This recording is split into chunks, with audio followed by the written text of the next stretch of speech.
wow, now I have a company, Glasshouse PR. What am I doing? I went back home. Same day? Yeah.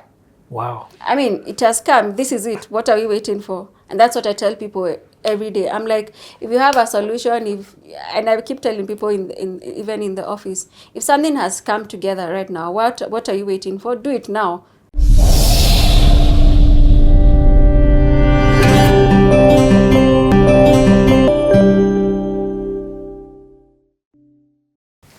CTO with Mary, video 7, take 2. Welcome back. I hope you guys are loving the conversation. Our tagline on this platform is, you never truly know people until you take the time out to get to know people. The tagline on the Playhouse. We are listening to the incredible story of one of our leaders, and the leader that we have today, under 40, top 40 under 40. Actually, that's one of the awards she's won, and I'm talking about one from Africa, not just locked to this region of Kenya. So top 40 under 40. But the conversation that we're having is on her life. And thus far, if you're enjoying this, please hit us up in the comments. Mary, let's continue with this. Excellent. So where we've left this story, you have quit. Yes. You were jobless. Yeah. Uko bila salary. Yes. Okay. So at the age of 23, in 2012, I quit employment. I know I quit unceremoniously, but I mean, and it later happened to me, someone quit the same way. But then, I later reconciled with a person, so we ended up being good friends. Yeah. So I quit and I went back home. And this time what is big in my head is like, or rather what is in my mind is like, I see the future of PR being digital, but I don't know how all these things come together. And then I keep seeing the integration of PR and technology. This is 2012. And that's what I was trying to introduce to them, but they could not see, and that frustrated me. So now I decided, okay, let me do this thing by myself. So did you even have any examples of anybody doing this? No, that's the interesting thing. I never had any person I'd seen doing it. I just would think of ideas and I'd be like, this can happen, so I'm going to go for it. Yeah. So when I quit, I went back home. They hadn't paid me savings of Ooh, you're balling. and a laptop someone had given me. Oh, nice. So the story that I've always told is I started Glasshouse PR with a laptop and 6,000 Kenya shillings. That's how I started the company. So went back home, went back to my archives, and then I found out, I had registered Diva Image Experts. Yes. So I'm like, okay, now this is the name I'm going to use to do what I want to do for people. So the basic thing at that point that would bring PR and tech together, or digital media, and what I was thinking in my mind at that point was doing social media management for people. So I'm like, okay, let me tell people I can do, because now the image consulting is not working, didn't work as you remember. Yeah. So let me now do social media management. So I went back home, created a profile, and then remember I had a whole database of SMEs I'd met through BNI. Yeah. So I emailed people, and I remember someone calling me and they're like, Mary, what is this you've sent me? How can you name a company like this? People ignored me because it was ridiculous. Then Diva Image Experts and you do social media, it's not making sense. I can't say I was gifted in graphics. So even how I put together the PowerPoint, no one would be impressed, but there was good ideas were there. That's powerful. Stop right there. You're talking about the content and the skill of what you wanted to do was you had it. Yeah. However, the packaging, the presentation to the clients was completely off. And they judged you on that. Yeah. So some, including your naming. Yes, including the name. But most of them wanted to help me because they used to see me like this child we had in BNI. So 2 guys called me. One of them was like, Mary, come to my office. Now one of them was like, oh, they called me. They're like, hey, you need to improve how your presentation look like. But they didn't know how to tell me what I should do. Then another one asked me, Mary, come to my office tomorrow. So I came to Nairobi and I went to their office and they asked me, what do you want your company to represent? What because this name won't work, can we look for another name? What do you want the essence of the company to represent? And I sat there and I told them, because of where I've worked and what I've seen before, I'd like a company that is based on transparency and clear communication. And he was like, okay, let's write name down. So we wrote, nothing was clicking. As I walked out, he texted me and he said, what about Glasshouse PR? And immediately I saw the name. I was like, yes, Wow. this is the name. And I ran to where we used to go to. Nyayo, no, not Nyayo. I need to remember that place. Yeah. Where you used to register your business for 1,000. So I ran to that place. Opposite. The building was KICC. white. Yes, the white building. Yeah, so I ran there. Sharia House. Yes, Sharia House. We are struggling. Thank God for e-citizen. Yes, I ran into Sharia House and registered, and then I was like, wow, now I have a company, Glasshouse PR. What am I doing? I went back home. Same day? Yeah. Wow. I mean, it has come. This is it. What are we waiting for? And that's what I tell people every day. I'm like, if you have a solution, and I keep telling people even in the office, if something has come together right now, what are you waiting for? Do it now. There's something else that will come up the next hour or tomorrow. Do it now.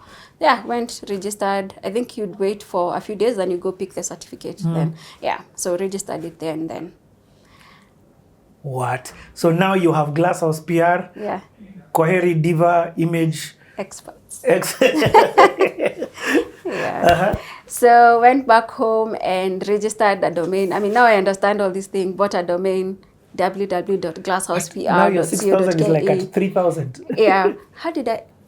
No, I need to go back to my 6,000. I used that 6,000 to buy a domain of a certain network that did not work in my village. So I had to borrow money to actually do these other things. You used that 6,000 to buy a domain? A modem. Oh, a modem. Yes. Of a network that played you. That did not work in my village. So I had to borrow. Sorry, It wasn't that one.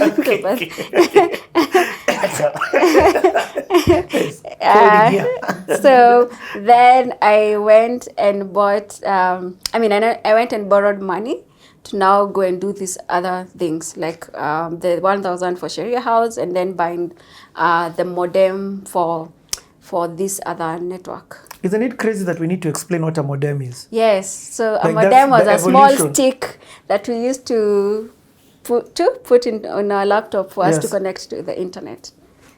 Yeah. Wow. Yeah. Okay. So the second one worked in my village. So once I registered it, I came back and then I bought a domain, www.glasshousepr.co.ke. And then I created the website myself because now I had the skills. Yeah. And then Including the UI, the user interface. yes, I got free templates only. Oh, okay. Yeah, because I couldn't design, so I got free templates, integrated it, and then the website was up. But you're the one who did the copywriting. Yeah, yeah. Yeah. This is before ChatGPT. Yes. So it wasn't perfect, but I tried. Yeah. What was the importance of a website then? Why did you get a website? Because of the way I'm thinking, I understand that for me to get clients, I need to be on social. So whatever I'm thinking and I'm selling, I have to practice it. So I was trying to I actually started doing PR or social media management for Glasshouse PR. So that I'm not selling something I don't understand. So some of the things that I learned even as I was advising clients, I'd already learned by, positioning Glasshouse PR on socials. Let me ask you. Yes. Social media marketing. Yes. Or social media management. Yes. Is it both PR and marketing, depending on what it is that you're doing? Yes. Okay. Yeah. So in this essence, you are doing both marketing and PR for Glasshouse. Yes. They are your first clients. Yes. You are your first clients. Yes. Okay. Yeah. So that's how I started. So website is up, social media platforms are up. Since I don't have so I got one client from all those BNI people who was on Riverside Drive. He had a small real estate farm. He used to pay me, I think he started by 5,000 per month, and then it moved to 10,000. But I was so excited. I'm like, this is the my money. My company's money. Like, it was so amazing. It's not a lot, but this way I was excited. I'm like, wow. My dream is valid. It was authenticating your dream. I was like, wow, it's my company. Yeah, so I'd go, now it used to help me pay the internet, and then my fare when I'm coming, mostly when I'm going to school, and then I'd come to his office on Friday afternoons, and then we'd go through his socials. And so you're doing socials for him? Yes. What does social at that time look like? I'd create content, and then there was no Canva. There's no Canva? Yes. Yeah. So you're designing? No, I wasn't designing. Okay. We just used to use the photos of his, it's a real estate okay, company, yes. so you just use the photos. But you were not in the photography element of the social media management? No. So he'd give you the photos. content? Yeah, he'd give me photos, the visual yes. content, and then I'd do the captions and the posting. Okay. Yeah. And did he feel or see any result of it for him to stay? Yeah, it was okay. Okay. Yeah, it was okay. I mean, I never did the high level, but it was okay. And were you doing multi-platforms? So yes, FB? yes. I understood Facebook, I understood Twitter, I understood... That time, Google Plus was also big. I think you know about it. Yeah, I know. Google Plus was also optimizing companies, SEO. And that small so I used to make sure that when I'm working with a client, I create a Google Plus account for them, so they would be optimized. Okay, I need to say this. Yeah. You are very ahead. Extremely ahead. Yeah. Now you're showing me your level of pioneering. Because I was employed by Google, yeah. specifically G+, yeah. to be the community evangelist, basically to tell people about it. What you were doing, I can't, first of all, how many people even knew about G+? So few. So few, yeah. But for you to understand it and to understand it from an SEO perspective, yeah. that and location yeah. yes. mapping. Mapping, yeah. Yes. Yeah. Wow. Yeah. Hey, okay, you are Jew. Now suddenly I have some respect for you. I'm joking. No, I'm actually impressed by how much of this world you understood. You see, because in your story, yeah. you've moved away from this. Yes. In fact, you've moved now into the marketing and all of these other things. Yeah. The amount that you've understood, it's pretty. Yeah. It's for a minority. Yeah. Yeah. So that's what I would now tell small medium enterprises at that point. But at the same time, the thing I'm doing for them, I'm doing for Glasshouse. So at this point, Glasshouse is now being optimized even on Google, on SEO. And then Twitter, for some reason, I kept tweeting. I was in all conversations, and at that point, people in Kenya were also joining Twitter. So Glasshouse PR was also part of these conversations that are happening in Kenya around anything that has to do with business or whatever people, lifestyle, etc. So that was quite also interesting that now Glasshouse PR was becoming visible as well. So what conversations are you having as Glasshouse? Because are you commenting on everything, or is it within your field? Business, business mostly, and also lifestyle. Because now at some point I was supporting. I started doing also PR for musicians and artists. Okay. Yeah. On Glasshouse. Yes. Okay. At the beginning, yeah. Pro bono. Yes, pro bono. Okay, so you're doing it also to get your reputation out there. Yes. Yeah. Yeah. Did you do for Daniel? No. Which musicians did you do at that time? I worked for Giuliani and also an artist called Uche Agu, who did everything a double. And I'll tell you how I met him. What? First and foremost, it's actually hit me, yes, because Giuliani even got something with G+. So you were already behind when No. At that point I wasn't, okay. But I actually knew G+ because of him. Oh. But then later on I worked with him. Yeah. Yes, but you did do PR now for him, yes. Especially when was he launching his album or something? Yeah. Wow, okay. Yeah. Okay, so continue. So... And sorry, when you talked about SEO, search engine optimization, yes.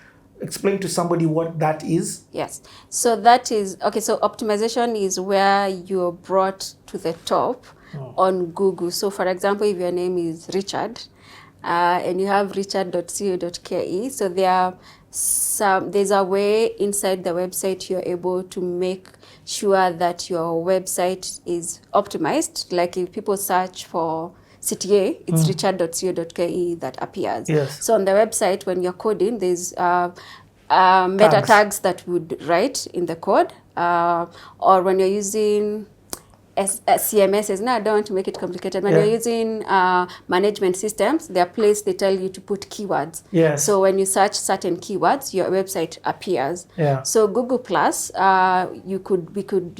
used to put keywords, meta tags, and put like a caption for a client, and then we hashtag those meta tags or hashtag those keywords. So when someone is searching for Richie, richard.co.ke appear. If I'm searching for CTA, richard.co.ke appear. If I'm searching for what? Media, richard.co.ke appear. But now, I was doing it now for Glasshouse PR. So PR firms in Kenya, hashtag PR firm in Kenya, best PR firms in Kenya, best PR firm, something, top PR in Africa. That's what I was doing. No way. Because I don't have a lot of work. So I'm also doing that for Glasshouse. Okay. Yeah. The reason why we do search engine optimization is because when you appear fast, somebody clicks on you and it increases the speed for you to get business. Yes. So if you are doing this that early in the game, because you're doing it well because you have the understanding of websites. Yeah. I don't know if I'm rushing the story or not, but I just have to ask. Yeah. Then it has to have an effect. Yes, and I'll come there. Oh, it does? Yes. Okay. Yeah. So started out with my first client on Riverside Drive. Then I got another client in Woodley. He was an architect, so he also needed help with digital media. He was paying 15,000, so the business is expanding, people. And currently employee moja tu. One employee. You are the tiger.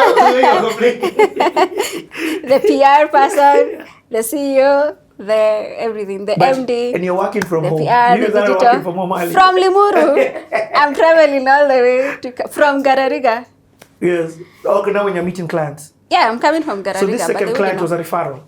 No, I'd also met him in BNI. Oh. Yeah, so these are people who had met in BNI. So what I'm hearing is networking groups work. Yes. If done right. Yeah. And then if you have value to give. Okay. Yeah. Uh-huh. So then, because of K-Crew, my mind was like, I also want to try and do PR for artists, this thing. So I started out helping some artists here and there. It was quite interesting. But then a few months later... Which artists? I worked, so I'll tell you, so 2012, because I started 2012 August, I don't think I approached him then. Maybe, towards that year I helped. There's a time we did a listening party, actually. We did a listening party for Giuliani, where we had, and that's where I met the Larry Madows. I met everyone in the industry through just volunteering or doing pro bono work for him. So I got introduced to a lot of people in that particular world of media and entertainment. Yeah. Oh, nice. And you just connected? Yeah. Okay. Yeah. So that was 2012. Then 2013, something very interesting happened. So this whole time I was going to K-Crew, I met someone who had a church, and I started going to their church. Okay. That's great. Anyway, I met Peter Dera, and I connected with him at K-Crew. He had come as a guest minister. I connected with him, and then for some reason I started now going to his church. Waterbrook. Yes. So I'm coming all the way from Limuru, even from Garariga, even on Sundays. But our church was at 3 p.m. Yes. We were not. Hurlingham. Yeah, we were not conforming to all these timings. Anyway, so it was a cool church. It was a cool church. It was interesting. We were all young, and something was happening at that time. So, so 2013, he tells us or rather, he used to go for it. But then, for me, I was pulled into it in 2013. So there was this summit happening in Addis Ababa. Yes. Called the Africa Arise. With that church, what's it called? It's called MPESA Ministries. Yes. So he's like, Mary would like you to go I'd like you to come with me for this particular conference. And then after the conference, they used to have an AU breakfast where the presidents would come, and then a certain preacher would speak to them. So explain that conference, because I've been to that conference, but I want you to explain it in this. I will explain. Okay. So this is the thing. I've never traveled in my life. I don't have a passport. I don't have a suitcase.